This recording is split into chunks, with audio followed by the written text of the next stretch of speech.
Bienvenidos de vuelta a Contrapoder 3.0 con José Colina y Esteban Hernández. Hoy vamos a conversar con Jair Peña, él es director de El Metropolitano. Buenas tardes, Jair, ¿cómo estás? Buenas tardes, Esteban. Muy bien. Hola, José. Hola, ¿cómo estás? Bienvenido a Contrapoder 3.0. Siempre un gusto conversar contigo. No, muchísimas gracias. El honor es mío. Bueno, Jair, fíjate que hemos visto varias cosas en Colombia y hemos estado conversando mucho sobre este tema porque han venido sucediendo muchísimos eventos dentro de Colombia, algunos que tienen relación con Venezuela, y por ahí vamos a empezar. Creo que fue la semana pasada, ya el fin de semana, que atraparon a unos infiltrados, ¿no?, de las Fuerzas Armadas de Venezuela en Colombia. Y bueno, prácticamente los humillaron y demostraron que los tipos, me refiero a los venezolanos por supuesto, no están preparados para enfrentarse a un ejército. De hecho, una actitud bastante cobarde, ¿no?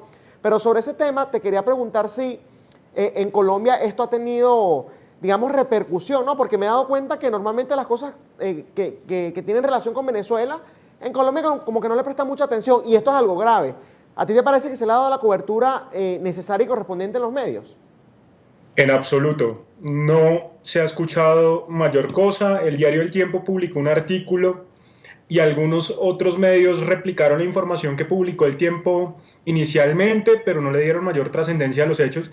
Y a mí me parece algo muy grave porque es una conducta sistemática de la Guardia Nacional Bolivariana. No es la primera vez que ocurre esto en el país. Lo que yo creo es que los medios colombianos ya están tan acostumbrados, y en Colombia ya estamos tan saturados de información sobre incursiones del ejército venezolano, de las fuerzas militares venezolanas en Colombia, que parece que fuera normal. Pero todo el tiempo ocurre, casi que al mes ocurren por lo menos 2 incursiones, ya sea en Guainía, ya sea en La Guajira, ya sea en el norte de Santander, en el departamento del Arauca, siempre están entrando uniformados venezolanos en territorio nacional.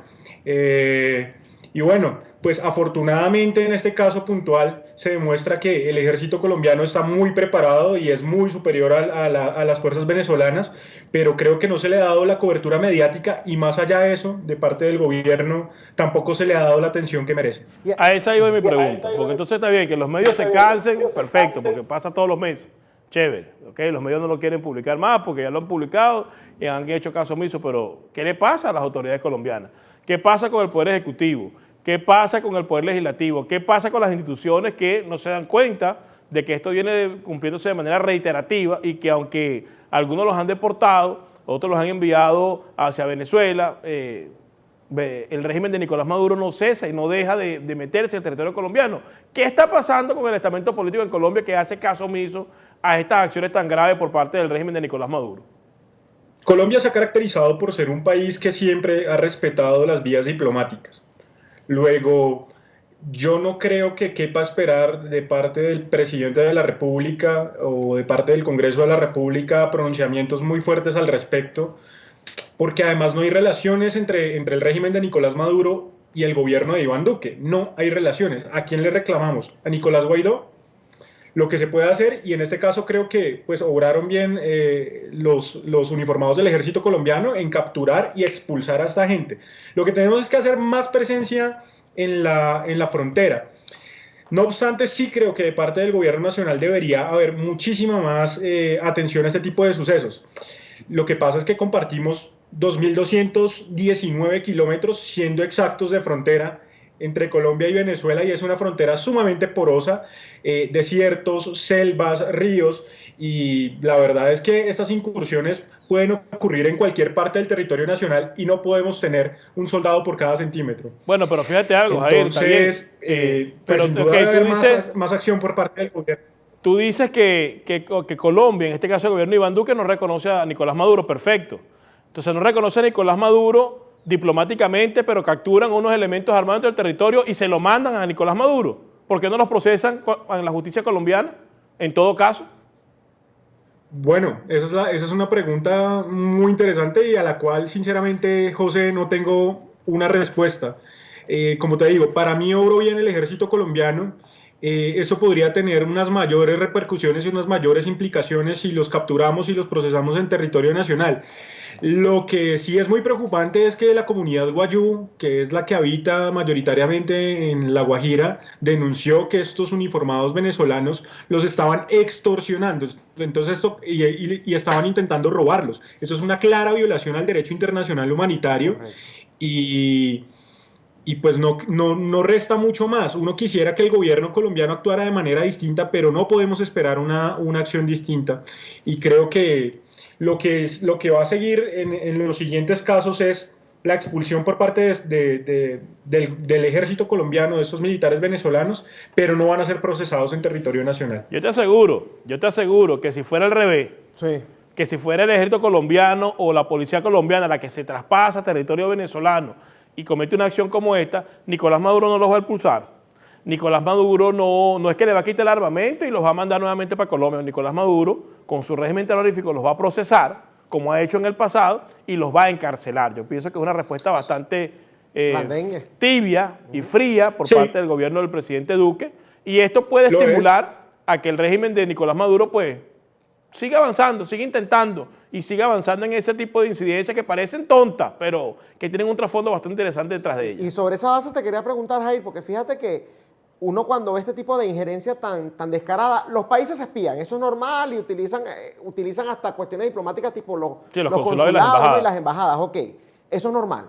Pero cuando ya ves este tipo de acciones tan descaradas y tan frecuentes, tú mismo lo dijiste que ocurren por lo menos 2 veces al mes, de las que nos enteramos, ¿no?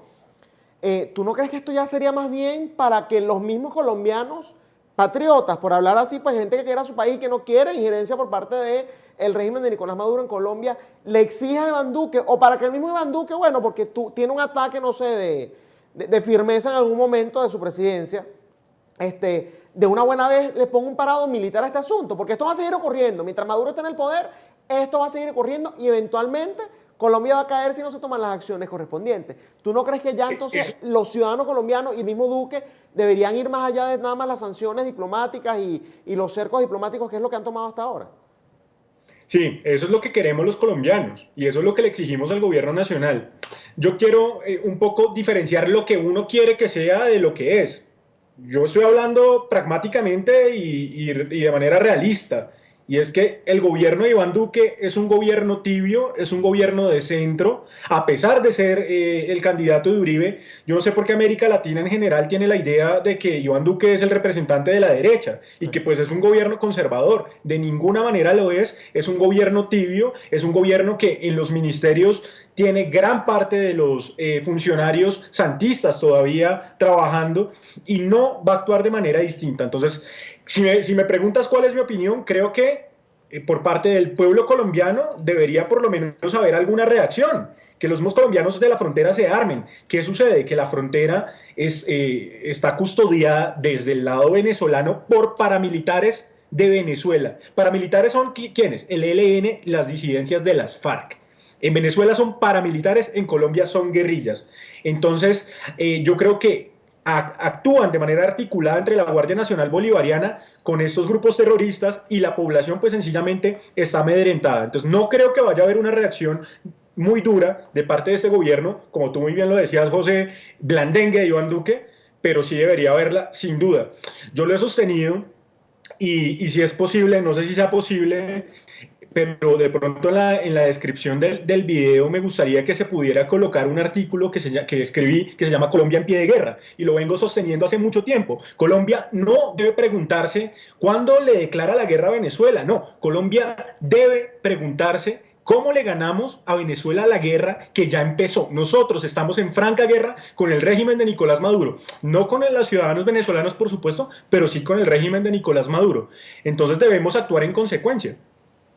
Bueno, sí, interesante, sobre todo si el colombiano de a pie está sintiendo y está pensando de que hay una guerra obviamente tajante en contra del régimen de Maduro. Ahora bien, ¿tú crees que Álvaro Uribe se equivocó cuando escogió a Iván Duque como candidato presidencial o como aspirante a presidente de Colombia por el Centro Democrático? Totalmente, totalmente se equivocó. Duque no tenía la experiencia en primer lugar y en segundo lugar no representa de ninguna manera, pero de ninguna manera los pilares constitutivos del Centro Democrático, ni la confianza inversionista, ni la seguridad democrática, absolutamente nada. Pero es que esta es una actitud reiterativa y lo digo, yo no soy uribista, yo soy conservador.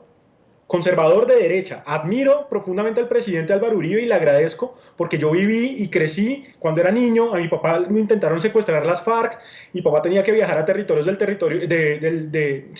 Colombia, donde había muchísima presencia de la guerrilla y de paramilitares, y Uribe le puso orden porque Colombia era un estado fallido. Eso se lo agradezco, pero se ha equivocado, y se ha equivocado sistemáticamente. Se equivocó eligiendo a Juan Manuel Santos en el año 2010. Se equivocó eligiendo a Oscar Iván Zuluaga en el año 2014 porque no era la persona indicada para hacerle frente a Juan Manuel Santos. Y se equivocó en la elección de Iván Duque en 2018. Y les cuento algo que de pronto no tienen muy presente en América Latina, y es que también se equivocó eligiendo el candidato del Centro Democrático al segundo cargo más importante del país, que es la alcaldía de Bogotá. En principio eligió a Ángela Garzón, la hija de un socialista. Entonces yo creo que eso ya es una actitud sistemática. Uribe es muy buen líder, pero es muy malo eligiendo sus sucesores o sus discípulos. Fíjate algo, y ahí estamos viendo unas imágenes, ¿no? En Colombia no nada más está bajo la amenaza injerencista, ¿no?, de Venezuela y de la izquierda, sino que además dentro de la misma Colombia ya hemos visto cómo las instituciones han ido degradando, ¿no?, poco a poco, y ahí estamos justamente viendo el video. Eso fue del día de ayer, fue del día de ayer, en donde Álvaro Uribe, bueno, renuncia al Senado producto de toda esta privativa de libertad, ¿no?, que se tomó en su contra, porque, bueno, lo están investigando, por supuesto, compra de testigos y extorsión, etcétera, etcétera. Sobre eso te quiero preguntar, ¿tú crees que esta decisión que tomó Álvaro Uribe de renunciar al Senado, producto después de todo ese proceso judicial que está en su contra, es acertado? ¿Te parece más bien que es una actitud que se va a haber quedado pues en el cargo y decir, no, mira, yo soy inocente y me quedo acá pues luchando en esta tribuna que fue, que es la que me corresponde, ¿no?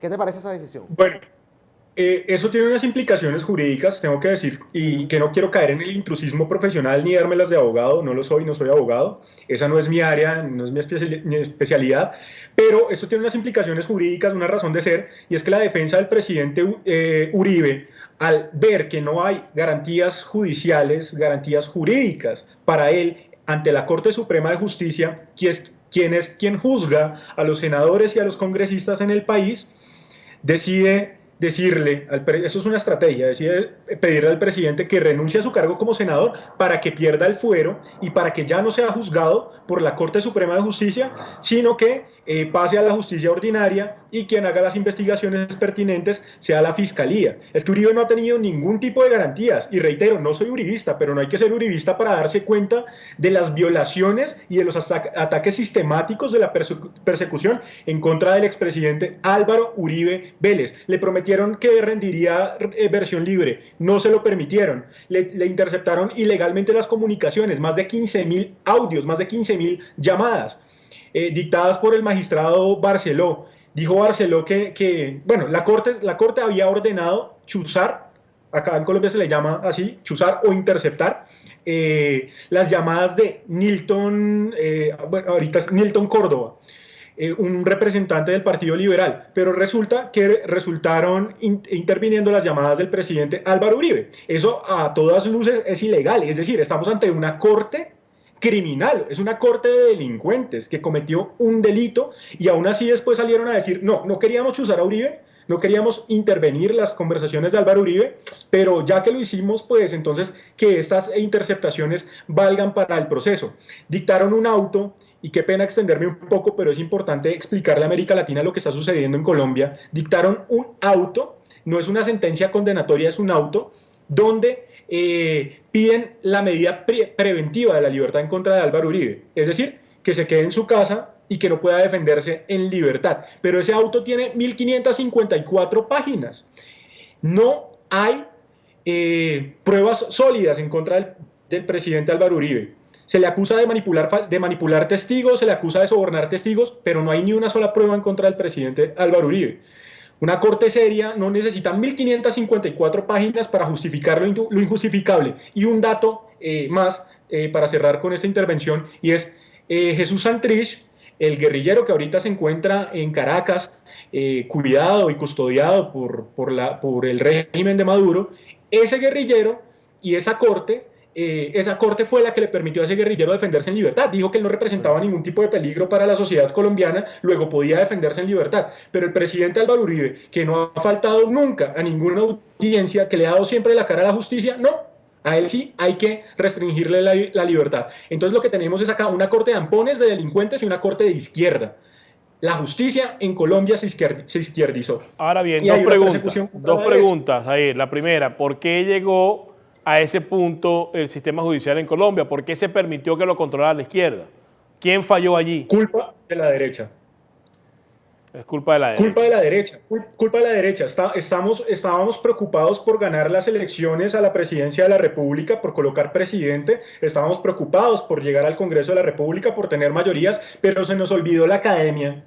Y acá la academia fue cooptada por la izquierda, la Universidad Nacional, la Universidad Externa de Colombia, la Universidad de los Andes, todas las universidades más importantes en Derecho, la Universidad del Rosario, la Universidad Javeriana, son hoy por hoy universidades de izquierda, donde hay adoctrinamiento. Entonces primero no tenemos casi juristas de derecha. Y segundo, nos desentendimos de que en este país hay división de poderes y hay una rama del poder público que se llama la rama judicial.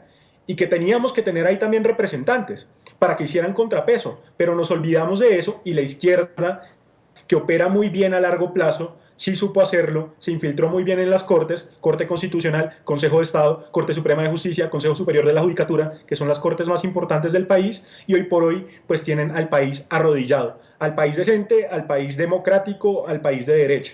Hay una clara amenaza de que la izquierda pueda ganar las próximas elecciones. Eso está claro por todo lo que ha pasado. Ahora bien, de acuerdo, tú dijiste que eres conservador, ¿quién podría ser un buen candidato para la derecha, en este caso, en Colombia? El candidato que mejor recoge el pensamiento conservador en este momento es, sin duda, Rafael Nieto Loaiza. Lo que pasa es que es un personaje no muy mediático, es un personaje más desconocido incluso que el mismo Iván Duque. Siempre se ha dedicado a la consultoría, es ex viceministro de Justicia, pero no ha tenido muchos cargos públicos, entonces es un ilustre desconocido. Pero yo creo que es el que mejor recoge el legado del presidente Álvaro Uribe, ese pensamiento conservador y otras vertientes, porque es un tipo conservador, pero muy abierto y muy académico y que puede aglutinar distintas fuerzas. Yo creo que es alguien que tiene posibilidades y que además no tiene un pasado, digamos, manchado por escándalos de corrupción ni ningún escándalo de esta índole. Bueno, fíjate, siempre se lo recordamos, ¿no?, a todas las personas de otros países, de cómo la izquierda, y Colombia es un gran ejemplo, ya están en la primera fase, tomaron la rama judicial, eso es lo primero que ellos buscan, y después de ahí empiezan a tomar todos. Esperemos que de verdad Colombia, por el bien de Venezuela y de la región, y de la propia Colombia, por supuesto, no caiga en las garras de la izquierda esta radical que bastante destrucción ha causado en toda la región. Muchísimas gracias, Jair, por habernos acompañado hoy en Contrapoder 3.0. Muchas gracias. Muchas gracias, Esteban. Muchas gracias, José. Muchas gracias, Jair. Bueno, era Jair Peña, ¿no? Jair Peña. Interesante entrevista de cómo está la situación en Colombia, bastante grave, sobre todo cuando permiten la incursión de militares venezolanos y no les hacen nada. Lo que hacen es que los devuelven por Venezuela como que si esto fuese un juego. Interesante el planteamiento que ha hecho Jair el día de hoy. Esto ha sido todo en Contrapoder 3.0, el programa de la derecha en Factores de Poder, que definitivamente es el canal de la información. Duele a quien le duele. Hasta mañana. Este programa fue presentado por John de la Vega, abogado de inmigración.